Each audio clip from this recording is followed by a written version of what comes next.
बहुजन के साथ दिहले बाबा साहेब महान। नमस्कार दोस्तों, हम सिंगर अजय दीवाना। तो आप लोग इस वीडियो में दोस्तों बने रहिए। हम लोग का शूटिंग चालू हो गया है। चांदनी जो कि बहुत दूर से आई है, फरेंदा से आई है। तो प्लीज़ दोस्तों इस वीडियो में बने रहिए और अंत तक देखिए। पूरा शूटिंग हम लोग दिखाएंगे। और आप लोग को वीडियो कैसा लगा कमेंट में बताइएगा। बाय।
तो हम लोग की शूटिंग हो गई खत्म। हेलो गाइस, चलिए देख मिलवाते बाय बाय, मिलते हैं फिर। देखिए बहुत काफ़ी मेहनत की है। कुछ कहना चाहती हैं?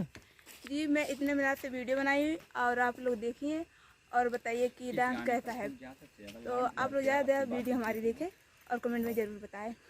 तो बहुत मेहनत भइल बा भैया, 2 दिन से बड़ा मेहनत भइल। कमरिया मरिया हमार टूट गइल बा। बहु कैमरा चलाओ नाचे वालन के कौन बात बा। नाचे वालन के देखा तो हंसत है, देख ले सब जनी हंसत है, देखा। हाँ हेलो दोस्तों, हम लोग का शूटिंग खत्म हो गया। अब चलते हैं अपने अपने घर।